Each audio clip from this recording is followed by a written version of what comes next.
acerques tu palabra, Señor, hacia nuestros corazones y los atravieses, Señor. Muchas gracias en el nombre de Jesús. Amén.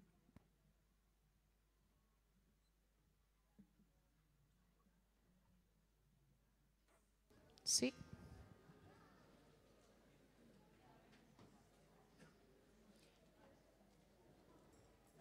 No es yo ya lo había hecho, sino yo ya lo había dicho, el título. ¿Por qué te sorprendes? Yo ya lo había dicho. Vale. Muy bien. Estamos a una semanita exactamente de que sean las fiestas que se celebran.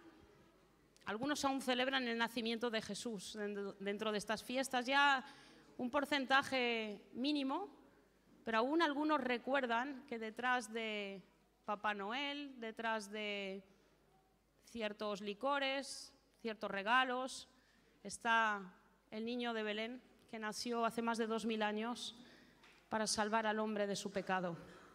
Así que yo me sitúo una semana antes de que esto pase y yo quiero ya ir preparando un poquito el camino para esta entrada de Jesús en el mundo.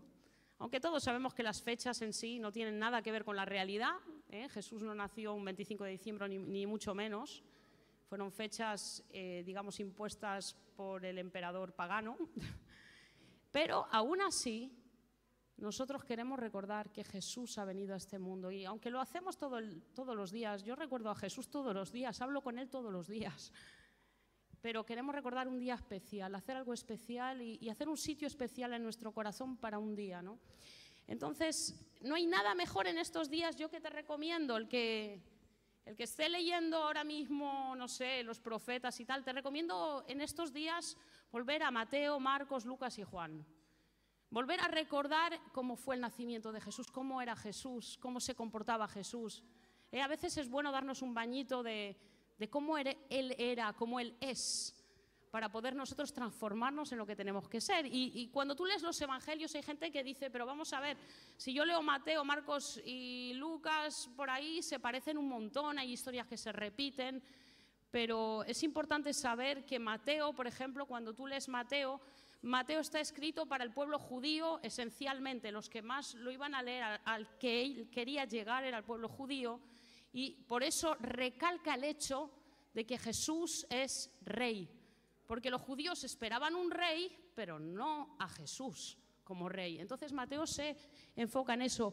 Marcos, sin embargo, habla a los no judíos y entonces habla del siervo, de Jesús que servía, siervo sufriente, que llegó al extremo del servicio hasta la misma muerte. Vino a servir y para dar su vida. Ese es Marcos. Luego tenemos Lucas, del cual yo hoy saco mi historia. Y Lucas, el apóstol Pablo lo llama médico amado, era un médico, pero también era un historiador. Él no era judío, pero conocía muchísimo del mundo judío, de las costumbres judías, él sabía todo de los judíos. Pero este evangelio no está escrito para los judíos solamente, sino para todo el mundo, para los gentiles, los judíos y todo aquel que quisiera indagar. Era un experto historiador que era muy conocedor del judaísmo, ¿vale? Entonces, historiador, ¿por qué? Porque él quiere demostrar con datos que Jesús sí ha existido y que sí ha hecho esos milagros. Entonces, él retoma testimonios y compone así el Evangelio. Entonces, tú, si quieres leer, por ejemplo, Juan, el Evangelio de Juan es totalmente distinto. Juan empieza hablando de la preexistencia de Cristo, de Jesús antes de ser hombre. Él ya era Dios, ya existía, ya estaba en la creación, ya está fuera de tiempo, ¿no? Entonces Juan empieza por ahí, así que os desafío en que en estos días os metáis a leer la Biblia como locos y os pongáis a leer los evangelios, que son una auténtica pasada, y sobre todo son una pasada cuando el Espíritu Santo te habla a través de ellos. Porque una cosa es leerlo así en plan historieta, igual que leemos un cuento a un hijo o lo que sea, a leértelo diciendo, Espíritu Santo, ahora me vas a hablar a mi corazón, yo quiero saber lo que tú me quieres decir a mí. Y entonces tú empiezas a conocer a Jesús de una manera a través de los evangelios que te enamora, realmente te enamora. Así que, bueno, esto era un poquito para introducir Lucas, ¿no? Lucas, recordar que es un historiador y que él va a dar datos muy importantes para introducir una historia sumamente importante. Entramos en Lucas 1, 5.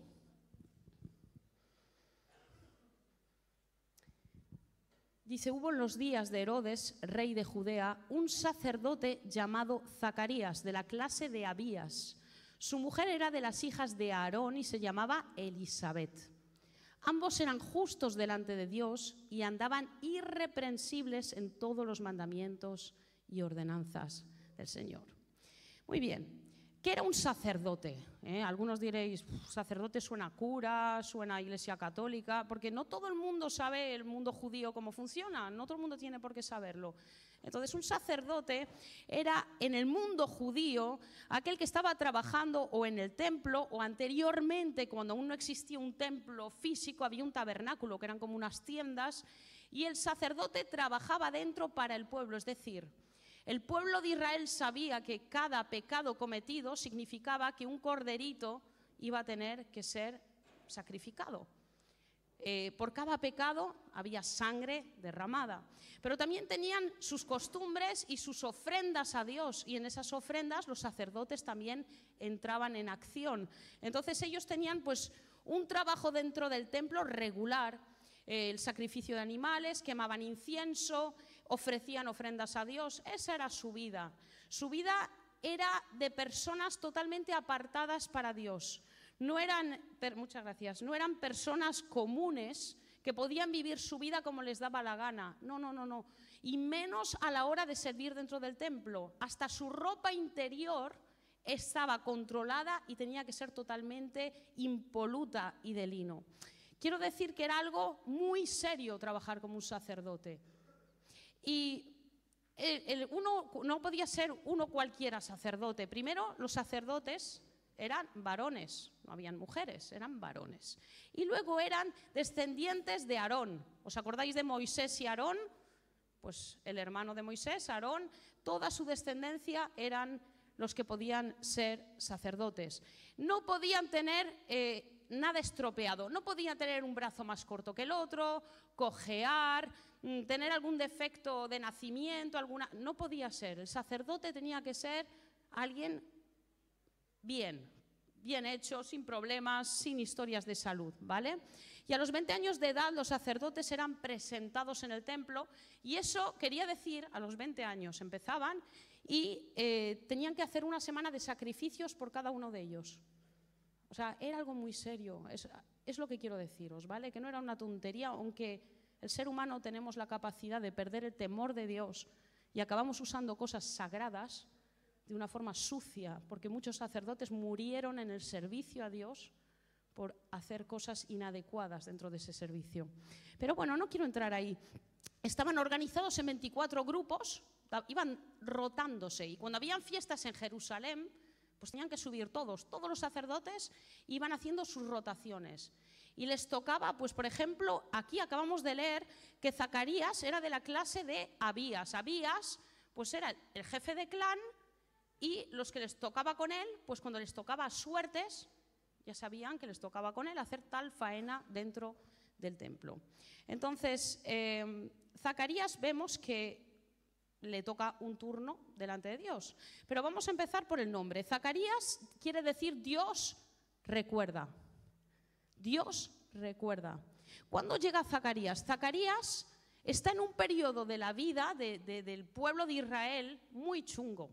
Todos recordamos la opresión romana, pero antes de la opresión romana habían tenido conquistas, matanzas. Los griegos ya habían dominado anteriormente, la cultura estaba muy helenizada. De hecho, la Biblia, el Nuevo Testamento, está escrito en griego. Es decir, que los griegos llegaron a coger mucha parte de la cultura y ya estaban los judíos totalmente mezclados. Entre una cosa y la otra ya no sabían muy bien quiénes eran. Estaban ahí, aunque seguían con los sacrificios y con todo, pero la gente estaba bastante contaminada por todo eso. Y 400 años desde el último escrito en la Biblia. Si tú vas a tu Biblia, la última vez que Dios había hablado a través de un profeta era en Malaquías, 400 años antes.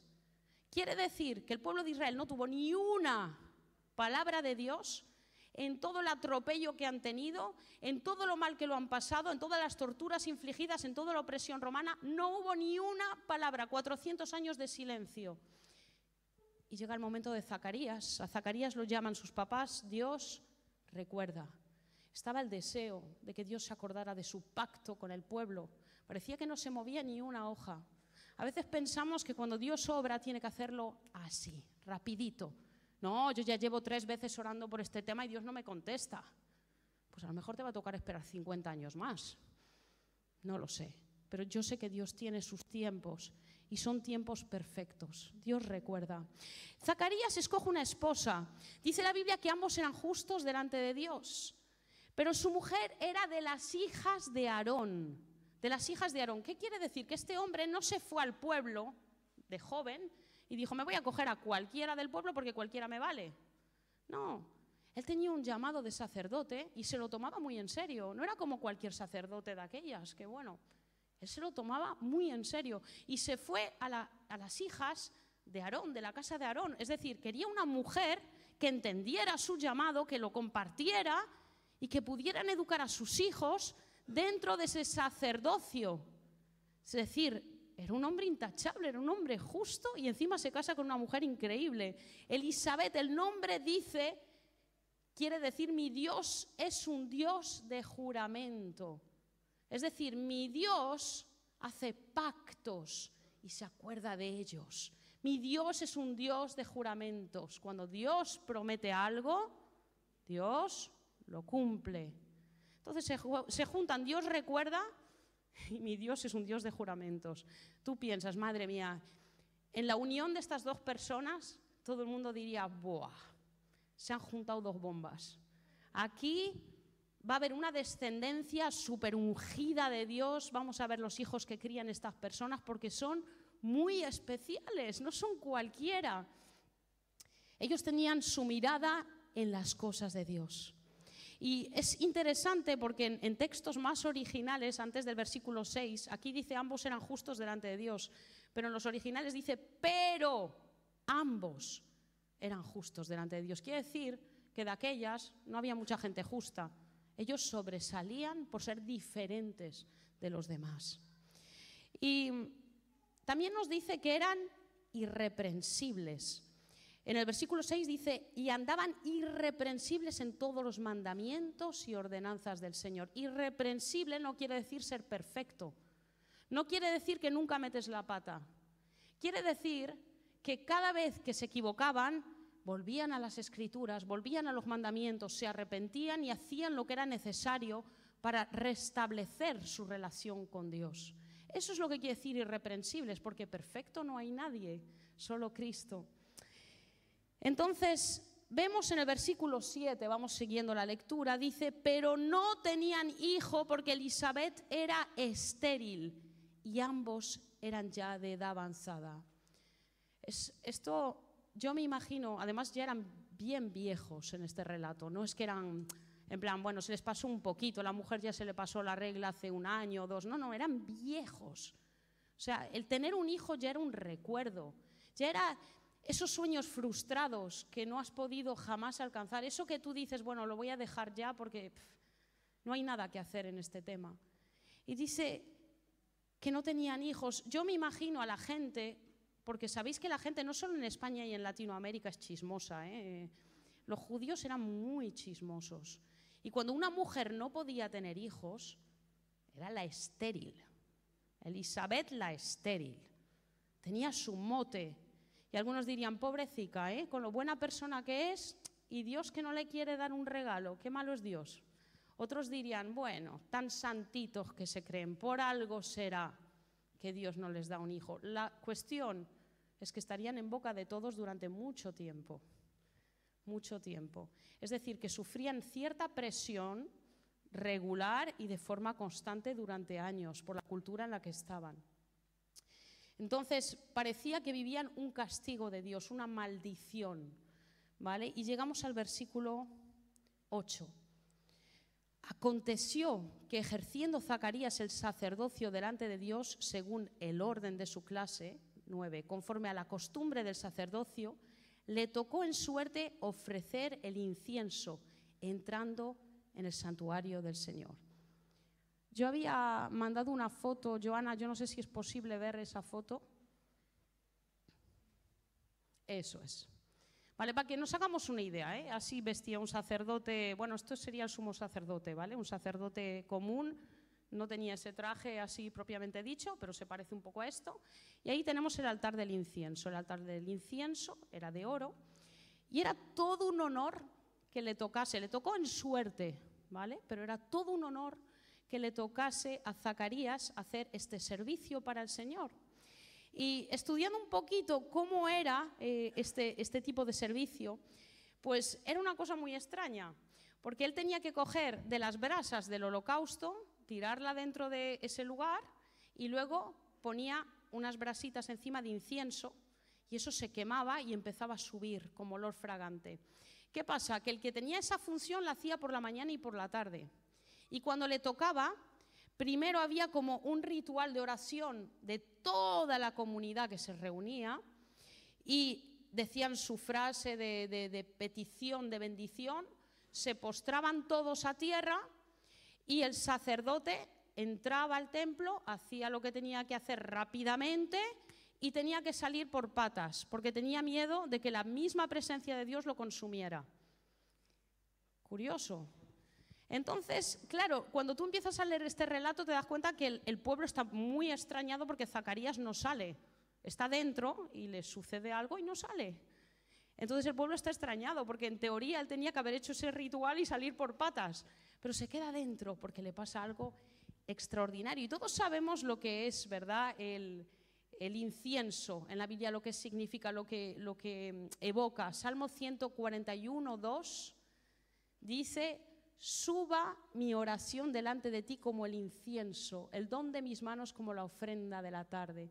El incienso evoca esa oración levantada hacia Dios, esas peticiones de oración levantadas hacia Dios. Apocalipsis 5, 8 también nos habla del incienso y desde el cielo, cuidadito, aquí ya estamos en la misma presencia de Dios, en el trono de Dios. Y dice, y cuando hubo tomado el libro, los 4 seres vivientes y los 24 ancianos se postraron delante del Cordero. Todos tenían arpas y copas de oro llenas de incienso, que son las oraciones de los santos. Cada oración que le haces a Dios es como si incienso, esa copa de incienso, cuando tú estás orando por un hijo perdido, por alguien perdido, y a veces piensas, ha pasado tanto tiempo y Dios no mueve un dedo. No, esa copa de incienso está en la presencia del Señor. Es tan bonito pensar que Dios no se olvida de ninguna de nuestras oraciones. Versículos 9 y 10. Dice: conforme a la costumbre del sacerdocio, le tocó en suerte ofrecer el incienso, entrando en el santuario del Señor, y toda la multitud del pueblo estaba fuera orando a la hora del incienso. Y se le apareció un ángel del Señor. Bien, estaba toda la multitud orando fuera. Y yo me pregunto, ¿qué petición tendría el pueblo de Israel en ese momento? ¿Qué creéis que estaban pidiéndole a Dios constantemente en ese tiempo el pueblo de Israel? Pues primeramente hemos leído que el rey de ese pueblo era Herodes. Y Herodes no era ni judío, él era descendiente de Esaú, era un edomita. Y aparte de ser un edomita, era un asesino, era un salvaje, tú lo puedes ver en la Biblia, pero también históricamente era un salvaje que se amaba a sí mismo. Pero no amaba al pueblo de Israel y era el rey de ese pueblo. Lo habían impuesto los romanos, lo habían puesto ahí para que los tuviera dominados. Y aparte vivían la brutalidad constante de un pueblo romano que a veces en las películas a los romanos los vemos como machotes, así muy hombretones ellos, ¿no? Pero los romanos eran unos sádicos, eran unos alcohólicos, eran unas personas que no tenían amor, eran monstruos. Violaban a las mujeres porque sí, mataban porque sí, no tenían nada bueno los romanos, o sea, les tocaba vivir con gente despiadada. Es verdad que hay excepciones y la Biblia recalca algunas excepciones de romanos, ¿no? Pero en realidad el pueblo romano era terrible, los legionarios y todo que estaban encima de ellos eran monstruos. Entonces, yo me imagino que las oraciones eran: Señor, líbranos de una vez de todo esto. Queremos ser un pueblo que te pueda servir fuera de la opresión. Y esto nos recuerda un poquito el pueblo de Israel en Egipto, ¿verdad? Cuando ya estaban clamando a Dios porque los librara de los egipcios, de la opresión de los egipcios. Estamos un poco en un momento de la historia donde el pueblo de Israel ya no puede más, está muy oprimido, y encima 400 años de silencio. ¿Sabéis las últimas palabras que Dios les había dado al pueblo? ¿Cuáles eran? De arrepentimiento. Todo el libro de Malaquías es un juicio de Dios claro contra todas las barbaridades que estaba haciendo el pueblo de Israel. Arrepiéntete de esto, de lo otro, de lo otro, de lo otro. Curioso, 400 años antes. Luego lo retomaré. Entonces, vemos que este tipo de oraciones tenían que ser hechas por el pueblo de Israel, ¿no? La oficial era que el Dios misericordioso venga a su santuario y acepte benévolamente el sacrificio de su pueblo. Esa era la oración formal, y de ahí empezaban a orar. Entonces, vemos que en el versículo 11 comienza el antes y el después de la historia de la humanidad. En el versículo 11 dice: se le apareció un ángel del Señor puesto en pie a la derecha del altar del incienso. A la derecha del altar del incienso, el lugar de oración por excelencia, el ángel se pone a la derecha. Y hay un texto, claro, esto no se puede demostrar así, pero cuando se ve en los originales griegos, habla de que el ángel ya estaba ahí. No lo podían ver, ya estaba. Estaba en el pasado, estaba y seguiría estando. Entonces, queremos decir que la presencia de Dios ya estaba ahí mientras Él estaba orando, mientras el pueblo estaba orando, mientras el pueblo estaba oprimido. Dios ya tenía control de esta situación. Y le dice en el versículo, y dice el versículo 12, y se turbó Zacarías al verle y le sobrecogió temor. Pero el ángel le dijo: Zacarías, no temas, porque tu oración ha sido oída y tu mujer Elisabet te dará a luz un hijo y llamarás su nombre Juan. Buah. Primero, Zacarías se muere de miedo. Es que se muere de miedo. Zacarías en su vida había sido preparado para tener a un ángel, además un ángel, no cualquier ángel, delante de su presencia. O sea, él no sabía ni qué hacer, estaba muerto de miedo. Yo me imagino que lo primero que pensó es: me voy a morir. He hecho algo mal y este viene a matarme. Lo primero que habrá pensado. Y lo siguiente, por eso el ángel le dice: no temas, no tengas miedo, te vengo a dar una buena noticia, te vengo a dar una bendición que es derramada sobre ti y sobre tu mujer. Y le empieza a hablar de alguien, de esa oración que había sido oída. Y yo estaba escuchando a través de los oídos de Zacarías, en mi imaginación, claro, y pienso que diría: ¿pero de qué oración me estás hablando? ¿Cuál exactamente? Porque la del hijo está claro que no. O sea, la del hijo ya pasó, ya está caducada.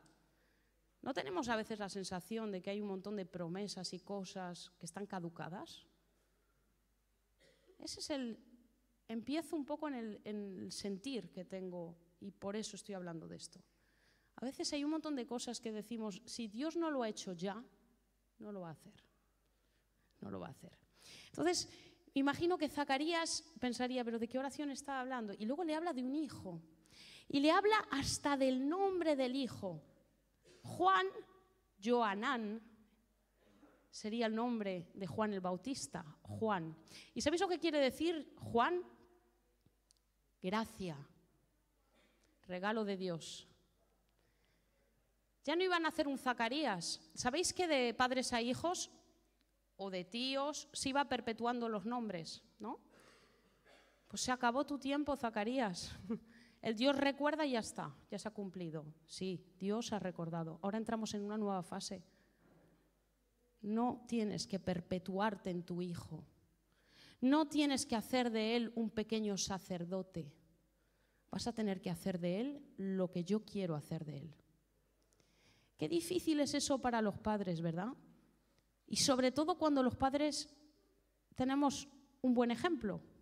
No somos perfectos, nos equivocamos, hacemos cosas mal, pero también intentamos introducir ese buen ejemplo en la vida de nuestros hijos, sobre todo en cuanto a las cosas del Señor, ¿verdad?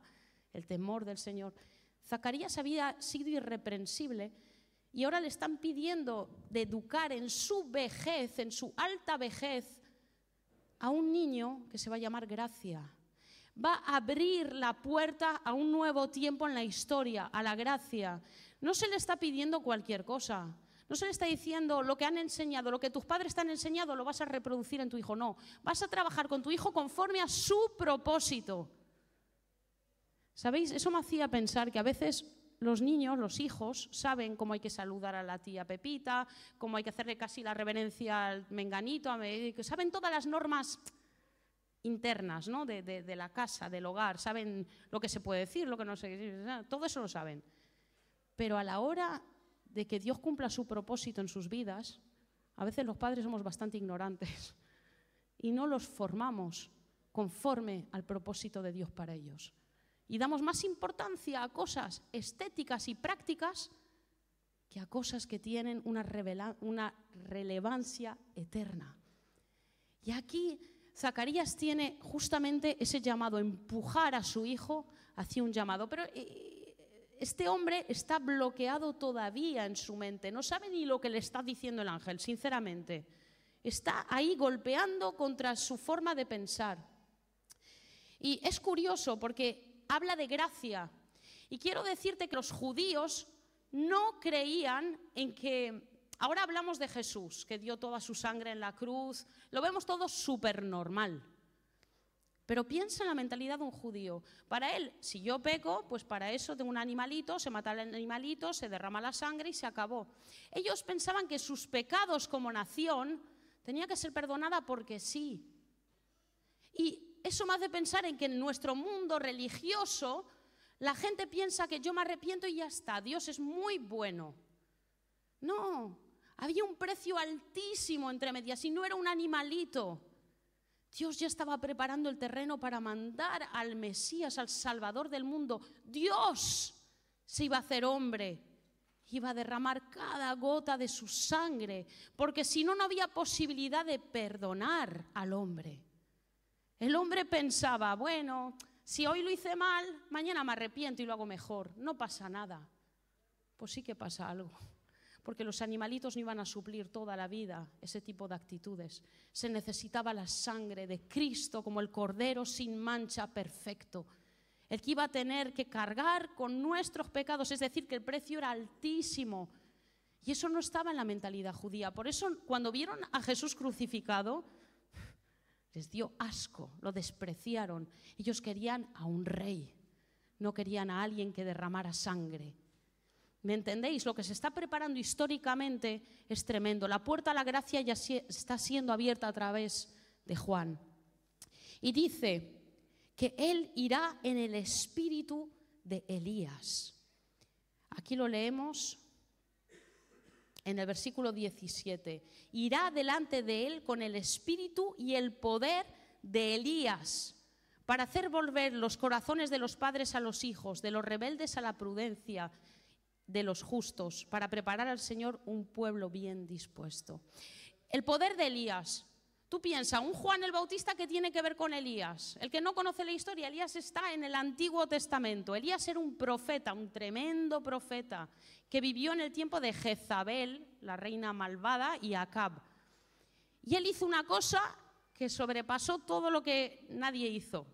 Cogió a todo el pueblo, lo invitó al culto, subieron al Monte Carmelo, pusieron 2 altares con 2 bueyes. Dijo, ya está bien, estoy harto de la idolatría de este pueblo. Un día dice que siguen a Dios y otro día están adorando a los Baales. Se acabó la historia. Ahora vamos a pedir que el Dios que sea real haga bajar fuego del cielo y consuma su ofrenda. Y veremos quién es el Dios de verdad. Y obviamente los 450 profetas de Baales hacen todos sus rituales, se sajan, empiezan a sangrar, hacen de todo. Y no cae nada del cielo, no pasa nada. Elías llena de agua el lugar del sacrificio. Más agua, 7 veces. Invoca el nombre de Jehová y Toda la ofrenda es consumida, el buey es consumido, el agua es relamida. Y todo el mundo entendió que Jehová era Dios. ¿Cuál era el trabajo de Elías? Que la gente dejara de estar un pie aquí, un pie aquí. Ahora adoro a Baal y ahora digo que Jehová es bueno. Ahora hago esto, ahora hago lo otro. Ahora vengo a la iglesia, mañana peco un poquito. Luego vuelvo a la iglesia, me arrepiento y luego a otras cositas por ahí. No voy a dar nombres, ya sabemos todo lo que hacemos. No se puede estar entre dos pensamientos. Y esa es la unción que recae sobre Juan el Bautista. Menudo hombre, menudo hombre. Iba a ir en ese poder. Y a veces cuando tú lees más allá la historia de Juan el Bautista, tú ves cómo le hablaba a la gente y tú dices, ¡buah! Este hombre era un salvaje. Aparte de un salvaje, parecía un poco legalista, ¿no? ¿Quién os ha enseñado a huir de la ira venidera, generación de víboras? O sea, ¿quién predica así hoy en día? El que predica así lo mandan a de venga ya. Pero este hombre tenía la autoridad del Espíritu Santo para hablar así y que la gente fuera convencida de pecado. Ese fue su trabajo, preparar un terreno limpito, neutro, lisito, para que la gente empezara a recibir al Mesías. Y uno cuando ve los resultados dice, pues no sé cuántos se habrán convertido, porque a la hora de la verdad, pero la realidad es que el pueblo de Israel estaba tan poco preparado para recibir al Mesías que necesitaba el poder del Espíritu Santo para ir preparando ese camino. Entonces, vemos que Juan el Bautista fue un hombre de poder, el poder de Elías sobre su vida. Y yo pienso, madre mía, ¿te dan una palabra así? Zacarías está frente a esa palabra, una palabra salvaje, una palabra muy fuerte. Y yo creo que cualquier persona que está sensible todavía se postra y dice, Dios mío, pero ¿cómo se te ocurrió escogerme a mí para tal servicio? Esto es una locura, lo que me estás preparando es una locura. Pero Zacarías le había pasado una cosa y nos pasa a veces. Habían pasado tantos años que se había encallecido su corazón. ¿Sabes? Cuando anhelas algo mucho y parece que Dios no te lo da, hay incredulidad. Si no me lo ha dado, pues no me lo va a dar nunca. Si no me lo ha dado ayer, no me lo ha dado hace un año, no me lo ha dado hace 20, cuando se lo pedía, pues ya no hace falta que me lo dé, ya paso, ya me da igual. Y me vuelvo incrédulo. Ya no creo. Y pese a que estamos hablando de una persona tan fiel como Zacarías, era tan fiel. Y yo quiero resaltar el hecho, no estoy criticando, porque cualquiera de nosotros le encantaría ser como él de fiel. Que a pesar de todo, nunca se apartó del camino real, nunca dejó de hacer lo que tenía que hacer. Pero puede pasar que en ese servicio a Dios, en esa entrega a Dios de fidelidad y de obediencia, llegue un momento en el que ya no creas que Dios te va a usar a ti. Yo no dudo de que Zacarías dijera, esta palabra es buena, es maravillosa, pero esta palabra no es para mí. Que se la den a mi vecino, a mi vecina, que ellos también están ungidos, que son gente muy maja, que vienen al templo a adorar a Dios, son más jóvenes, tienen 30 años menos que nosotros, ellos son los adecuados. Nosotros ya no podemos con esto. Pero no es que él pensara que era demasiado, simplemente no creyó esa palabra. Y de alguna forma, Malaquías 4, 5 y 6, este escrito Zacarías lo conocía. Malaquías 4, 5 y 6. Dice, he aquí yo os envío el profeta Elías, antes que venga el día de Jehová grande y terrible. Él hará volver el corazón de los padres hacia los hijos y el corazón de los hijos hacia los padres, no sea que yo venga y hiera la tierra con maldición. Esta palabra es la última cosa que ha escuchado Zacarías de un gran hombre de Dios, de Malaquías. Es la última palabra. Es decir, que cuando Dios le está hablando de que su hijo caminaría en el poder de Elías, él sabía de lo que se estaba tratando. No era ignorante de lo que estaba pasando. Pero simplemente él pensó, esto lo puede hacer con otro, no conmigo. Y lo curioso de todo esto es que Zacarías le pide una prueba al ángel. Dice, ¿cómo puede ser esto si ya somos viejos? Mi mujer y yo ya somos viejos. ¿Cómo va a pasar esto? Y yo, claro, yo cuando leía este texto, yo lo comparaba con María. Cuando se le hace la anunciación a María, María también pregunta, ¿no? Soy virgen, ¿cómo me voy a quedar embarazada? Pero en el caso de María era realmente, ¿cómo lo vas a hacer, Dios? ¿Cómo lo vas a hacer, Señor?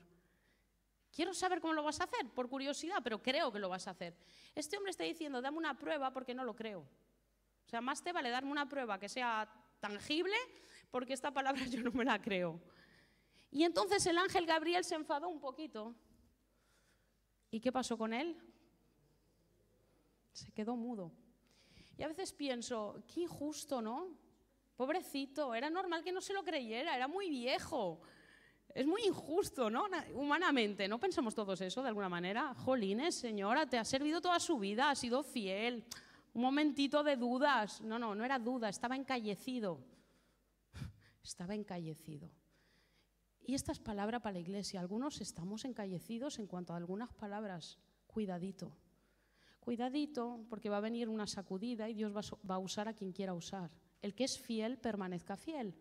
Pero cuando venga lo que Dios te pide y empieces a estar a unos metros del suelo sin tocar el suelo y que no sepas ni por dónde vas, recuerda esta palabra. Cree que Dios puede usarte a ti, en tus condiciones, con tus limitaciones, con tu monedero. Recordar que los viajes misioneros se hacen si Dios te lo pone en tu corazón, no si tienes dinero. Primero pregúntale a Dios y luego Dios provee. Lo dejo así de paso. Las cosas van al revés. Primero la fe y luego Dios mueve las cosas. Eso siempre va en ese orden. Y bien, vemos que aparte de mudo, yo estaba leyendo un poquito y la palabra mudo, yo siempre pensé, no tiene mucho sentido que se quedara mudo cuando, si tú lees el relato más adelante, cuando ya el niño ha nacido, lo van a presentar en el templo. ¿Cómo le habla la gente a Zacarías para preguntarle cómo va a llamar a su hijo? El que haya leído esto. ¿Cómo le hablan? ¿Cómo se dirigen a él? Por señas. A ver, si yo estoy muda, pero te escucho perfectamente, a mí no me vengas hablándome por señas, te estoy escuchando, o sea, es como tratarme un poco de tonta, ¿no? O sea, perdón, no hablo, pero te escucho. Le hablan por señas. La misma palabra de mudo se puede usar para mudo y para sordo mudo. Todo pinta y todo apunta al hecho de que Dios lo dejó sordomudo durante un poquito más de 9 meses. Y de alguna forma fue la forma de decirle, lo último que has escuchado es lo que va a trabajar aquí, hasta que baje el corazón. Tranquilo, te doy tu tiempo. No vas a escuchar nada más, ya que ya no sabes escuchar, vas a escuchar mejor. Y de alguna forma pienso, qué duro, porque su mujer sí que se entusiasmó muchísimo. Y su mujer fue llena del Espíritu Santo. ¿Sabéis por qué? Porque dentro de ella tenía Juan el Bautista, que ya estaba lleno del Espíritu Santo desde el nacimiento, desde antes del nacimiento, desde su concepción. Es decir, que esa mujer presenció lo que era tener al Espíritu Santo dentro de ella antes que nadie. Y su marido se lo perdió.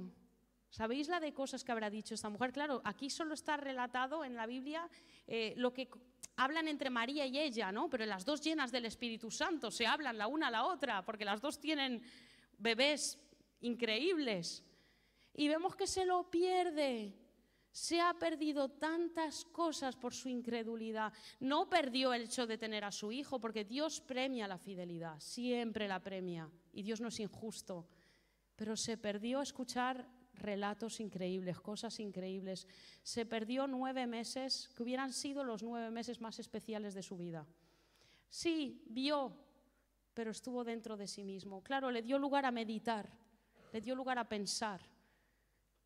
Pero qué pena. Y es una palabra de advertencia. Yo no digo que Dios te va a dejar sordomudo ni me va a dejar a mí.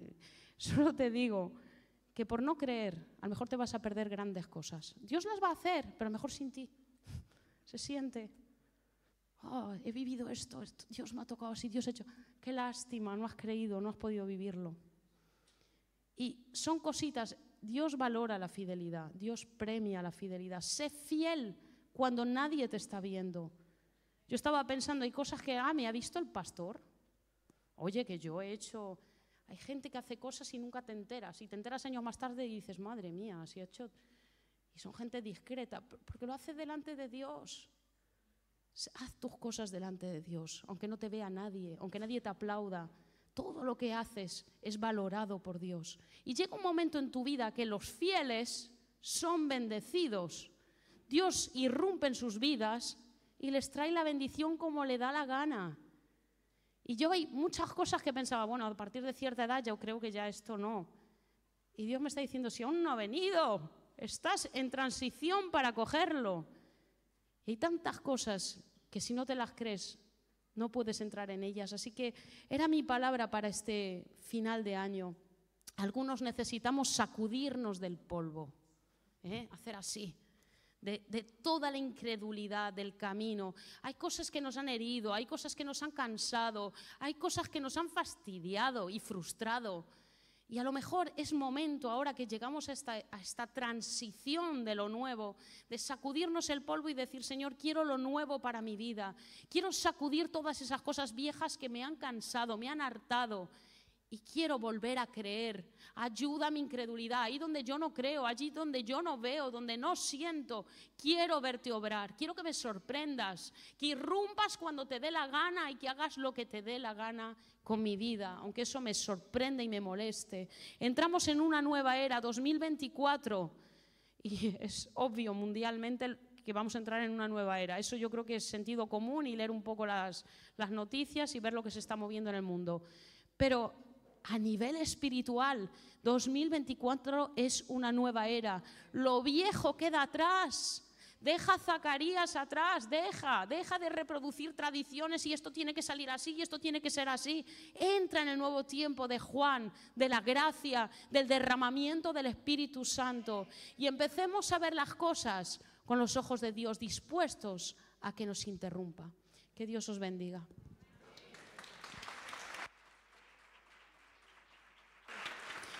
Y quería despedir la conexión para los de las redes. Muchísimas gracias por haber estado un día más con nosotros. Y nada, un desafío para tu vida también. Deja atrás a Zacarías y entra en lo nuevo de Juan. Que Dios te bendiga.